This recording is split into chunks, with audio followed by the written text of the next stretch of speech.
లక్ష్యమును జీవమును ఆధారము నీ వాక్యము నా త్రోవకు.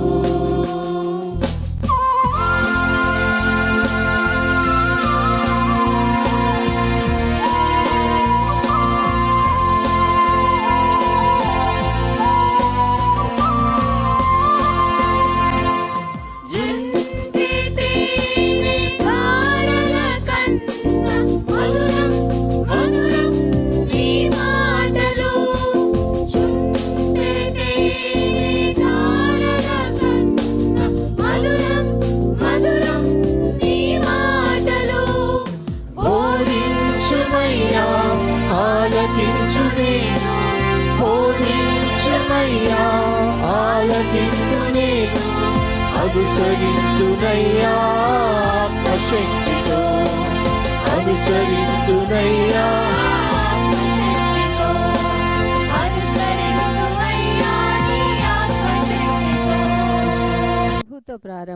ప్రభుతో ప్రారంభం అనే ఆధ్యాత్మిక అనుదిన ప్రార్థనా కార్యక్రమానికి ప్రేమతో మిమ్మల్ని ఆహ్వానిస్తూ ఉన్నాం. మన జీవితానికి ఆదియు ఆధారమునైనటువంటి ఆ దేవుణ్ణి మొదట మరణించుకున్నట్లయితే ఆ దినమంతయు ఆయన కృపాక్షేమములే మన వెంట వచ్చును. మొదట వేకునే లేవగానే మరి నీతిసూరుడైనటువంటి ఆయనని చూద్దాం, ఆయన మనలనైన స్వరాన్ని మనం విందాం. మన జీవిత కాలం అంతయు ఆయన ఆశీర్వాదములు దీవెనలు మన మీద కుమ్మరించును. యెషయి 65:24 మనం చూసినట్లయితే వారికి ఈలాగున జరుగును, వారు వేడుకొనుక మునుపు నేను ఉత్తరమిచ్చెదను, వారి మనవి చేయుచుండగా నేను ఆలకించెదను. మనవి చేయుచుండగానే ఆయన మన మనవిని ఆలకిస్తున్నాడు. కాబట్టి మరి ప్రతి దినము కూడా ఈ యొక్క అనుదిన ఆధ్యాత్మిక కార్యక్రమంలో మనం పాల్గొన్నట్లయితే మన జీవిత కాలం అంతయు కూడా ఆయన మేలులను మనం పొందుకోగలం, ఆ నిత్యరాజ్యంలో వారసులుగా మనము జీవించగలం. రండి, ప్రభుతో ప్రారంభం కార్యక్రమంలో పాల్గొనండి, ఆత్మీయ మేలులు పొందండి. దేవుడు మిమ్మల్ని దీవించును. ప్రబలముగనే ప్రస్తుతించెద ప్రభుని కృపలన్నీ, ప్రబలముగనే ప్రస్తుతించెద ప్రభుని కృపలన్నీ. ప్రతిదినము నిన్ను ప్రచురపరచెద, ప్రతిదినము నిన్ను ప్రచురపరచెద ప్రభుడనా విభుడా. ప్రబలముగనే ప్రస్తుతించెద ప్రభుని కృపలన్నీ.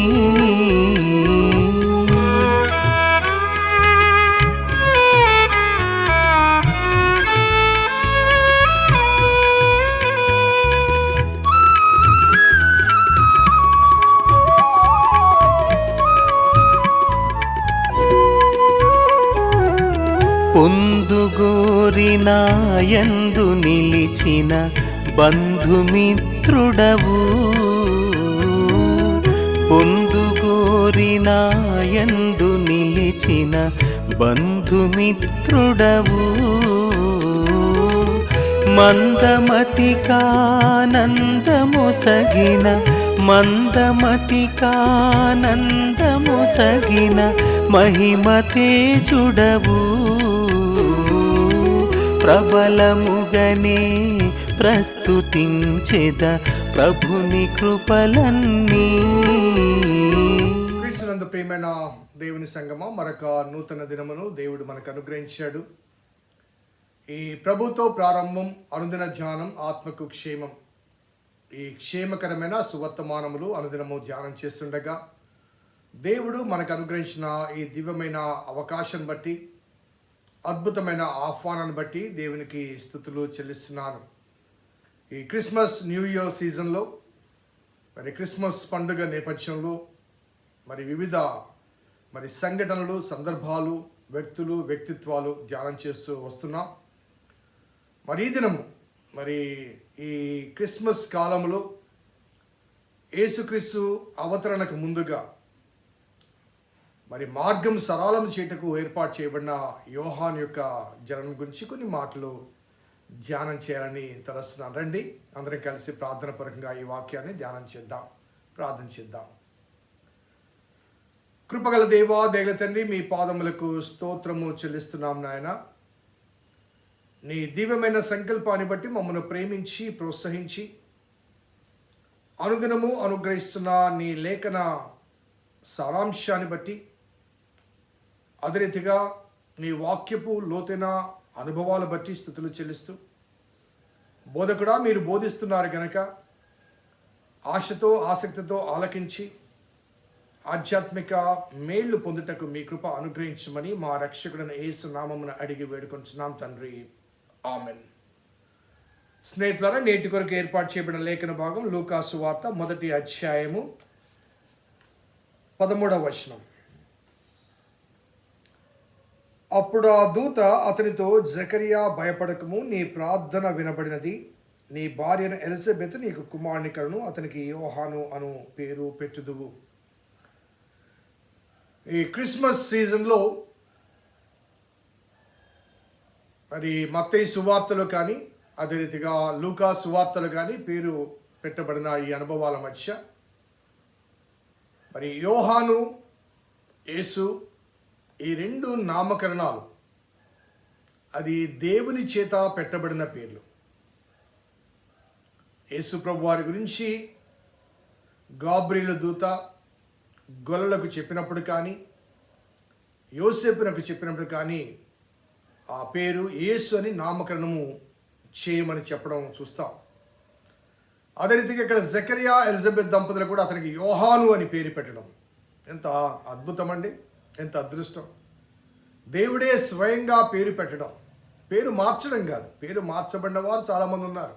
సొలొమోను పేరు మార్చబడింది ఎదిజ్యాగా, అదే రీతిగా యాకోబు ఇశ్రాయేలుగా మార్చబడ్డాడు, అబ్రాము అబ్రహాముగా మార్చబడ్డాడు. కానీ నామకరణమే జరిగించడం. ఒకరు లోకరక్షకునిగా జన్మించిన వాడైతే ఆ రక్షకునికి మార్గము సరళము చేయటానికి దేవుని చేత పంపబడినవాడు. కొంత వివరాలు మనము ఆ లూకా సువార్తలోనే మనకు ఈ వివరాలు పొందుపరచబడ్డాయి. కాబట్టి మరి నిన్నటి దినము లూకా సువార్తలోని యేసుక్రీస్తు వారి జనన వృత్తాంతాన్ని మనం ధ్యానం చేశాం. కాబట్టి ఆ క్రమంలో మరి లూకా సువార్తలో పొందుపరచబడిన యోహాను జననం గురించి కూడా కొంత మనం ధ్యానం చేయాలని తలస్తున్నాను. ఇక్కడ మరి 5వ వచనం నుంచి 5, 6, 7 వచనాల్లో వారు ఎవరో అనగా ఈ జకరియా ఎలిజబెత్ ఎవరో వారి గురించి రాస్తూ, అబియా తరగతిలో ఉన్న జకరియా అని ఒక యాజకుడు ఉండదు, అతని భార్య అహరోను కుమార్తెలు ఒకటే, ఆమె పేరు ఎలిజబెత్. సో అహరోను కుమార్తెలో ఒక కుమార్తె అనగా అహరోను వంశంలోంచి ఆమె వచ్చిందని. అదే రీతిగా ఈ జకరియా ఎవరు అంటే మరి అబియా తరగతిలోని యాజక క్రమం.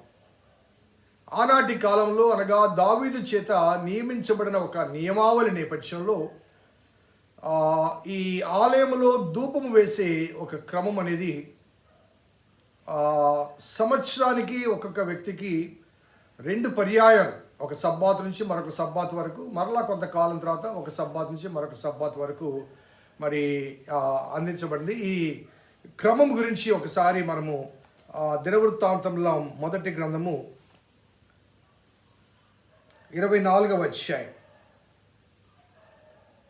24వ అధ్యాయాన్ని మనము చూస్తే అక్కడ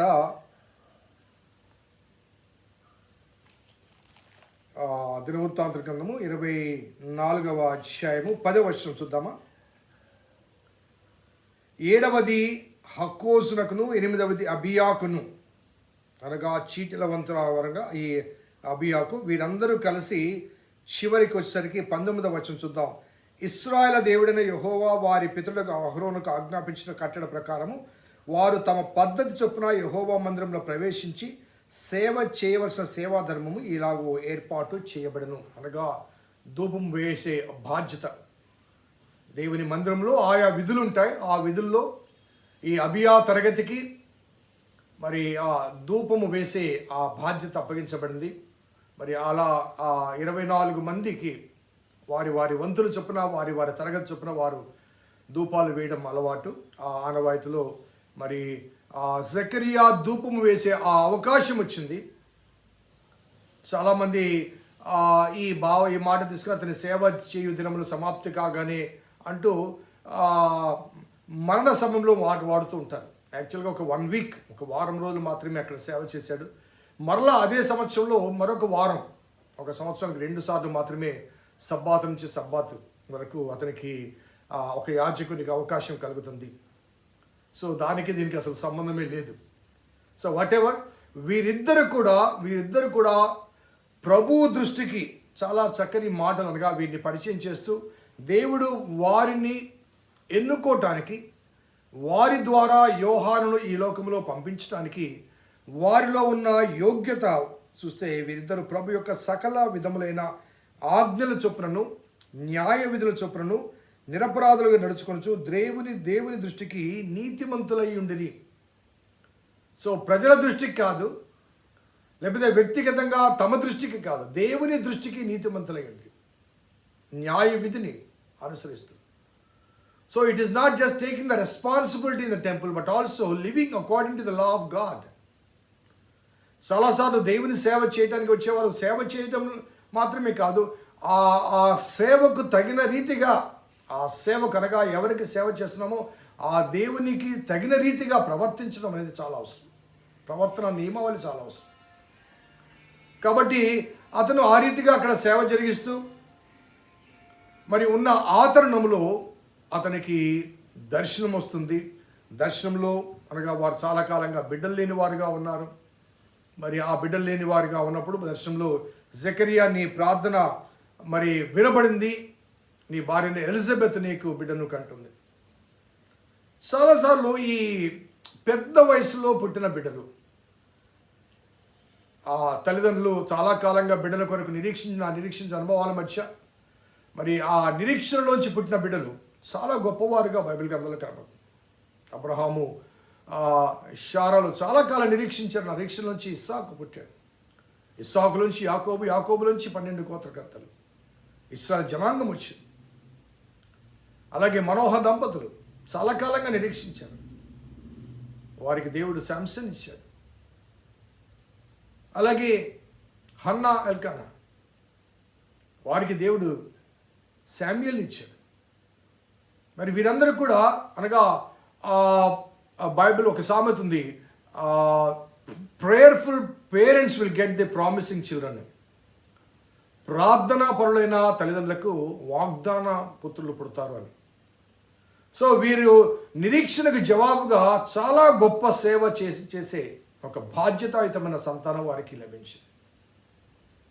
ఈ క్రమంలో ఈ ఎలిజబెత్ అండ్ జకరియాలకు దేవుడు అనుగ్రహించిన ఈ బిడ్డ యోహాను గురించి మరి వ్రాయబడ్డ మాట ఏంటంటే, అక్కడ రాయబడ్డ మాట చూడండి 14, అతడు ప్రభు దృష్టికి గొప్పవాడై ద్రాక్షరసమైనను మద్యమైనను తాక తన తల్లి గర్భమున పుట్టినది మొదలుకొని పరిశుద్ధాత్మ నిండుకున్న వాడై ఇశ్రాయేలులో అనేకులను ప్రభువైన వారి దేవుని వైపుకు తిప్పును అంటూ మరి ప్రభు కొరకు ఆయుత్తపడి ఉన్న ప్రజలను సిద్ధపరచుటకై ఏలియా యొక్క ఆత్మయు శక్తి గలవాడై ఆయనకు ముందుగా వెళ్ళును గనక నీకు సంతోషం మహానందము కలుగును.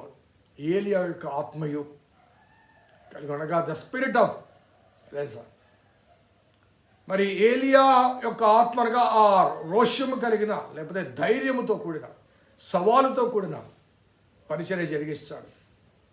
కేవలం ఏలియా యొక్క ఆత్మ మాత్రమే కాదండి, ఏలియా యొక్క మరి ఆ వస్త్రధారణ కానీ అలవాట్లు కానీ ఇతను కలిగి ఉంటాడు. ఒకసారి ఏలియా యొక్క వస్త్రధారణ గురించి 2వ రాజుల గ్రంథము 1వ అధ్యాయం 8వ వచనం చూద్దాం. 2వ రాజుల గ్రంథం 1వ అధ్యాయం 8వ వచనం.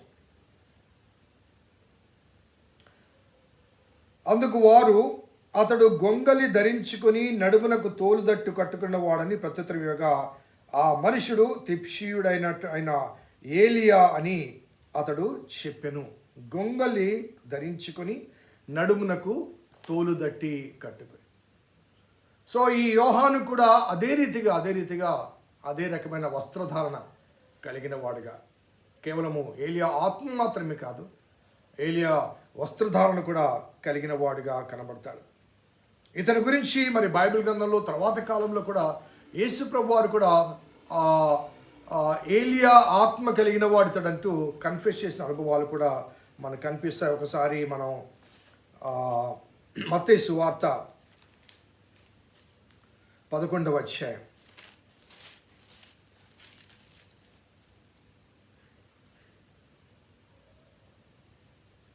12వ వచనం చూడండి. బాప్తిసమిచ్చి యోహాను దినములు మొదలుకొని ఇప్పటి వరకు పరలోక రాజ్యం బలాత్కారంగా పట్టబడుచున్నది, బలాత్కారులు దాన్ని ఆక్రమించుకుంటున్నారు. యోహాను కాలం వరకు ప్రవక్తలందరూ ప్రవచించుచు వచ్చిరి, ధర్మశాస్త్రము సహా ప్రవచించున్నారు. ఈ సంగతులు అంగీకరించడానికి మీకు మనస్సుంటే రాబోవు ఏలియా ఇతడే, రాబోవు ఏలియా ఇతడే అనగా యేసు ప్రభు వారు కూడా స్వయంగా బాప్తిసమిచ్చి యోహాను గురించి ఇతడు రాబోయే ఏలియా ఇతడే అని చెప్పడం అనేది మనకు కనబడుతుంది. కాబట్టి ఏలియా గురించి ఇంకొక రెఫరెన్స్ కూడా నేను చూపిస్తాను. 17వ అధ్యాయం, మత్తయి సువార్తలోని 17వ అధ్యాయము 10 నుంచి 13 వరకు మనం గమనిస్తే, అప్పుడు ఆయన శిష్యులు, ఇలాగైతే ఏలియా ముందుగా రావాలని శాస్త్రం ఎందుకు చెప్పుచున్నారని ఆయన అడిగిరి. అందుకు ఆయన, ఏలియా వచ్చి సమస్తమును చక్కబెట్టిన మాట నిజమే, ఆయనను ఏలియా ఇదివరకే వచ్చను వారు అతని ఎరుగక తమకు ఇష్టం వచ్చినట్లు అతని ఎడల చేసిరి. సో ఏలియా ముందుగా వచ్చాడని అతని పట్ల మనకు తెలుసు. మత్తయి సువార్తలో మరి ఏ రీతిగా ఆ హేరోదు, మహాహేరోదు కుమారుడైన హేరోదు మరి ఆ యోహాను యొక్క తల కొట్టించాడు. యోహాను భావనలో కూడా అతని పరిచయంలో కూడా యేసుప్రభువాన్ని ఉద్దేశించి మరి యేసుప్రభువాన్ని దూరం నుంచి చూచి, ఇదిగో లోక పాపంలో మోసుకుని పోయే దేవుని గొర్రెపిల్ల అంటూ, అతని చెప్పుల వారు ఇప్పటికైనా నేను యోగ్యుడని కాదు, అతడు హెచ్చవలసి ఉంది, నేను తగ్గవలసి ఉంది. ఈ మాటలన్నీ కూడా నాకు యోహాను భాషలోంచి లేకపోతే సంభాషణలోంచి, యోహాను భావనలోంచి మనకు కనిపిస్తాయి. ఈ రీతిగా యోహాను యేసు ప్రభువారికి ముందుగా ప్రవచించేవాడుగా కనబడతాడు. ఆ ప్రవచనం ఎటువంటి ప్రవచనం అంటే గద్దింపుతో కూడిన ప్రవచనము, మారు మనసుకు అవసరమైన రీతిగా వారిని హెచ్చరించే ప్రవచనం. అతను ప్రవచించినప్పుడు ఎటువంటి వారు మారు మనసు పొందారో ఒకసారి మత్తయి సువార్తలోనే చూద్దాం. మత్తయి సువార్తలో 3వ అధ్యాయం, ఆ దినమందు బాప్తిస్మిచ్చి యోహాను వచ్చి పరలోక రాజ్యం సమీపించింది, మారు మనసు పొందడని యూదయ అరణ్యంలో ప్రకటించుండని, ప్రభు మార్గం సిద్ధపరచుడి, ఆయన త్రోవలు సరామం చేయడని, అరణ్యంలో కేకవే ఒకని శబ్దము అని ప్రవక్తని యెషయా ద్వారా చెప్పబడిన వాడితడే. ఈ యోహాను ఒంటి రోమముల వస్త్రములు, మొల చుట్టూ తోలు దట్టి ధరించుకున్నవాడు, మిడతలను అడవి తేనెను అతనికి ఆహారము. ఆ సమయంలో యెరూషలేము వారును యూదయ వారందరూ యోర్దాను నదీ ప్రాంతంలో వారందరూ అతని యుద్ధకు వచ్చి తమ పాపములు ఒప్పుకొనొచ్చు యోర్దాను నదిలో అతని చేత బాప్తిసం పొందుచుండ్రి. అతడు పరిసయ్యుల్లోనూ సద్దూకయ్యులను అనేకులు బాప్తిసం పొందడం వచ్చి చూచి, సర్ప సంతానమా, రాబో ఉగ్రతను తప్పించుకుంటకు మీకు బుద్ధి చెప్పిన వాడెవడు, మారు మనసుకు తగిన ఫలము పొందించుడి. అబ్రహాం మాకు తండ్రిని మీలో మీరు చెప్పుకుని తలంచవద్దు, దేవుడి రాళ్ల వలన అబ్రహామునకు పిల్లలు పుట్టించగలని మీతో చెప్పుచున్నాను. ఇప్పుడే గొడ్డలి చెట్టు వేన ఉంచబడింది కనుక మంచి ఫలం ఫలింపని ప్రతి చెట్టు నరకబడి అగ్నిలో వేయబడును. మారు మనసు నిమిత్తం నేను నీళ్ళలో మీకు బాప్తిసమిచ్చుచున్నాను. అయితే నా వెనక వచ్చుచున్నవాడు నాకంటే శక్తిమంతుడు, ఆయన చెప్పులు మోయిటకను నేను పాత్రులను కాదు. ఆయన పరిశుద్ధాత్మలోను అగ్నిలోను మీకు బాప్తిసమిచ్చును. ఆయన చేతిలో ఉన్నది. ఆయన తన కళ్ళమును బాగా శుభ్రం చేసి గోధుమలను కొట్టులో పోసి ఆరని అగ్నితో పొట్టును కాల్చివేనని వారితో చెప్పాను. So a warning about the judgement, దేవుని తీర్పు గురించి. రాబో ఆ క్రీస్తును విశ్వసించని వారు ఎటువంటి తీర్పు పొందుతారో ఆ వాస్తవాలు యోహాను ద్వారా ముందుగా ప్రకటించబడి, అనగా యేసును పంపించక ముందు ఆ యేసు ద్వారా పొందబోయే రక్షణను తృణీకరిస్తే పొందబోయే తీర్పును గురించి ముందుగా యోహాను చేత ప్రవచించబడటానికి దేవుడు యోహాను పంపించాడు. మామూలుగా ఒక రాజుగారు వెళ్తున్నప్పుడు ఆయనకు ముందుగా వార్తాహరుడు వెళ్తాడు. వెళ్ళి రాజుగారు వస్తున్నారు అంటూ దండోరా వేస్తారు చూడండి. అదే రీతిగా మన నేటి కాలంలో నాయకులు వస్తున్నప్పుడు ఆ ముందుగానే అక్కడ ఉన్నవారు ఆ మార్గాన్ని సరళం చేసి సిద్ధం చేసి, ఏ రీతిగా అయితే మరి ఒక రాజు వచ్చినప్పుడు ముందుగా ఆ ప్రకటన చేసి దండోరా చేస్తారు, ఆ రీతిగా రాజులకు రాజన్న దేవదేవుడు ఈ లోకంలో అవతరిస్తున్నప్పుడు అతని గురించి, అతని రాకడ గురించి, అతడు చేయబోయే తీర్పు గురించి తృణీకరిస్తే కలిగే తీర్పు గురించి, అంగీకరిస్తే కలిగే రక్షణ గురించి ముందుగానే ప్రవచించి అనేక మంది మనసులను మార్చారు. ఆశ్చర్యం ఏంటంటే పరిసయ్యులు, సద్దూకయ్యులు కూడా ఆయన దగ్గర బాప్తిసం తీసుకోవడానికి వచ్చారట. అధికారులు వచ్చారట, సైనికులు వచ్చారట. సో అంతటి ఫెరోషియస్గా అతను వాక్యాన్ని అందించాడు. వాళ్ళ హృదయాల్లో ఒక విధంగా భయం కలిగే రీతిగా, వాళ్ళ మార్పు కలిగే రీతిగా, మారు మనసు కలిగే రీతిగా వాళ్ళు మార్పు కలిగించడానికి వచ్చారు. ఈనాటి కాలంలో ఆ రీతిగా దేవుని వాక్యాన్ని ఉన్నది ఉన్నట్టుగా ఖచ్చితంగా చెప్పగలిగిన సేవకులు ఉన్నారంటే చాలా అరుదని చెప్పక తప్పదు. ప్రజలకు దేవుని వాక్యాన్ని వినిపించి రాబోయే ఉగ్రత గురించి, తీర్పు గురించి, తీర్మానం గురించి హెచ్చరించి వారి జీవితంలో మార్పు తీసుకుని రావడానికి దేవుడు కాపర్లను నియమించాడు, బోధకులను నియమించాడు. అలా దేవుని వాక్యం ద్వారా కలిగే ఆ హెచ్చరికల గురించి బోధించడానికి బదులుగా తీయటి మాటల చేత వారి చెవులకు ఆసక్తి కలిగే రీతిగా బోధించి ప్రజల మన్ననను పొందడానికి ప్రయత్నం చేసేవారు ఉన్నారు. కానీ ప్రభు మన్ననను పొందేవారు చాలా స్వల్పమని చెప్పక తప్పదు. దేవుని వాక్యం రెండంచుల ఖడ్గమండి. మన కేవలం జుంటి తేరే దారాల కంటే మధురమైనదే అనదే తెలుసు. కానీ ఆ వాక్యము లోతుగా మన హృదయమును, తలంపులను చీల్చేది,